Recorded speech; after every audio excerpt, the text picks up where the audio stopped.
आत्मीय भाइयों एवं बहनों, आपको पुस्तक जीवन जीने की कला लेखक पंडित श्री राम शर्मा आचार्य भाग 2 यूनिट 10 सारा जीवन ही साधना बने पढ़कर सुना रहे थे। आइए इसी क्रम में आगे पढ़कर सुनाते हैं साधना के प्रयोजन। सुनते हैं, कुछ अच्छा पढ़ते हैं, कुछ अच्छा। मित्रों, यह खूब अच्छी तरह समझ लेने की बात है कि साधना का पारंपरिक रूप आधुनिक जीवन के संदर्भ में निरुपयोगी बन गया है। इस पुरानी परिभाषा में आज की पीढ़ी के लिए कोई आकर्षण नहीं है। बीज बोने के लिए खेत को जोतना पड़ता है, दीवार खड़ी करने के लिए पहले नींव खोदी जाती है। साधना के यही 2 प्रयोजन हैं। एक, संचित कुसंस्कारों का उन्मूलन, दूसरे सत्प्रवृत्तियों की सुदृढ़ संभावना। इसे और सरल भाषा में यूं कहा जा सकता है कि अवरोधों को हटाना और सहायक साधनों को बढ़ाना। साधना माली के समान कठोर कर्तव्य जैसी होती है। माली पौधों को खाद पानी देता है, रखवाली करता है और फलने फूलने की स्थिति तक पहुंचाने के लिए निरंतर प्रयत्न करता है। इतने पर भी समय समय पर काट छांट करने में भी चूकता नहीं। यदि वह मोहग्रस्त मन स्थित बना ले तो फिर पौधों के नीचे खरपतवार को निराना, उखाड़ना और छितराई हुई टहनियों को काट छांट कर सकना उसके लिए संभव न होगा। वह मोहग्रस्तता उसे माली के पवित्र कर्तव्य से च्युत कर देगी और उसके प्रिय उद्यान का विकास ही रुक जाएगा। साधना कठिन होती है मित्रों, साधना कठिन होती है क्योंकि हमें अपनी ही कमियों का अध्ययन करना होता है, फिर उनके उन्मूलन के लिए प्रयास पुरुषार्थ करना होता है। मित्रों, हम ही कपड़ा, हम ही धोबी और हम ही रंगरेज होते हैं।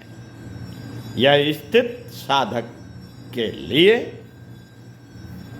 कठोर होती है। यह कार्य हम अपने नियमित जीवन, व्यवसाय अथवा उद्योगों में कर सकते हैं। आप अध्यापक हैं तो अध्यापन कार्य को तथा विद्यार्थियों को सुसंस्कारित बनाने को अपना धर्म समझिए। उन्हें ईश्वर स्वरूप मानकर उन्हें श्रेष्ठतम रूप प्रदान करने का प्रयास करिए। आज के अनुशासनहीनता भरे वातावरण में भी जो अध्यापक अपने छात्र छात्राओं को सही जीवन दिशा देने का प्रयास करते हैं, उनके प्रति समझदार एवं वयस्क होने पर विद्यार्थी सदैव श्रद्धान्वित होते देखे जाते हैं।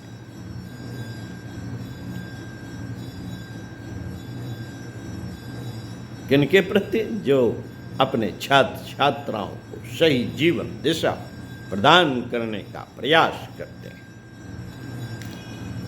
साथियों, आप कर्मचारी हैं तो वेतन लेंगे ही, व्यापारी हैं तो लाभ कमाएंगे ही, पर वह लाभ लोभ से इतना ग्रस्त न हो जाए कि आपका व्यापार ही जो आपका धर्म है अधर्म बन जाए।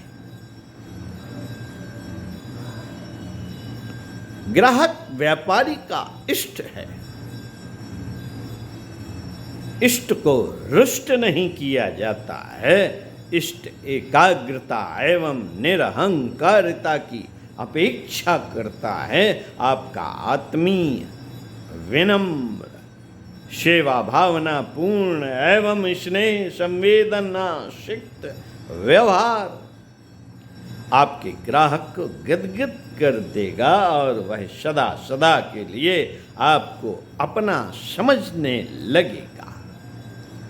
रैदास की सेवा भावना, कर्तव्य निष्ठा और मन की एकाग्रता के वशीभूत होकर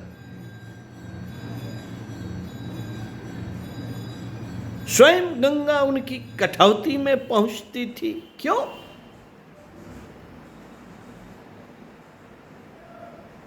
रैदास ने किसी तीर्थ स्थल पर जाकर साधना की थी?